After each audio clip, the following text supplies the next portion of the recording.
വിശുദ്ധ കുരിശിന്റെ അടയാളത്താൽ ഞങ്ങളുടെ ശത്രുക്കളിൽ നിന്ന് ഞങ്ങളെ രക്ഷിക്കണമേ. ഞങ്ങളുടെ തമ്പുരാനെ, പിതാവിന്റെയും പുത്രന്റെയും പരിശുദ്ധാത്മാവിന്റെയും നാമത്തിൽ ആമേൻ.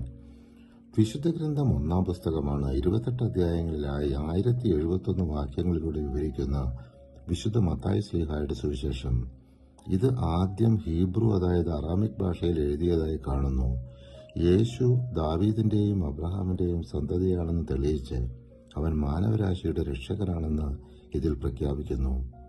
യേശുവിന്റെ വംശാവലി, ജനനം, യോർദാൻ നദിയിലെ സ്നാനം, ഗലീലയിലെ പ്രസംഗങ്ങൾ, രോഗശാന്തികൾ, അത്ഭുതങ്ങൾ, പർവ്വത പ്രസംഗം, ധന്യവചനങ്ങൾ, അതായത് പ്രാർത്ഥന, നീതി, കരുണ എന്നിവയെക്കുറിച്ചുള്ള ഉപദേശങ്ങൾ, വിത്ത് വിതയ്ക്കുന്നവൻ, നല്ല ഇടയൻ, മുന്തിരിത്തോട്ടത്തിലെ തൊഴിലാളികൾ തുടങ്ങിയ കഥകൾ, യേശുവിന്റെ അവസാന അത്താഴം, പിടിക്കപ്പെടൽ, വിചാരണ, ക്രൂശിക്കൽ, 3-ാം ദിവസം ഉയർത്തെഴുന്നേറ്റു, ശിഷ്യന്മാരെ ലോകമെമ്പാടും സുവിശേഷം പ്രസംഗിക്കാൻ അയക്കുന്നു എന്നിങ്ങനെയാണ് ഈ സുവിശേഷത്തിന്റെ ഘടന. വിശുദ്ധ മത്തായിയുടെ സുവിശേഷം 1-ാം അധ്യായം യേശുക്രിസ്തുവിന്റെ വംശാവലിയെയും ജനന വിവരങ്ങളെയും അവതരിപ്പിക്കുന്നു.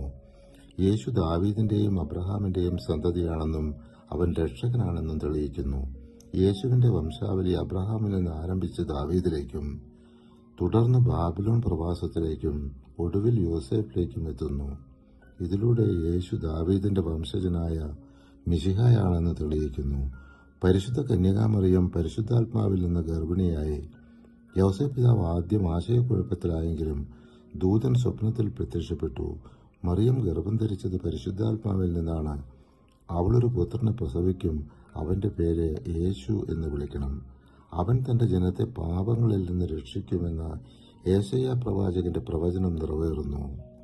കന്യക ഗർഭം ധരിച്ചൊരു പുത്രനെ പ്രസവിക്കും, അവന്റെ പേര് ഇമ്മാനുവേൽ, അതായത് ദൈവം നമ്മോടുകൂടെ.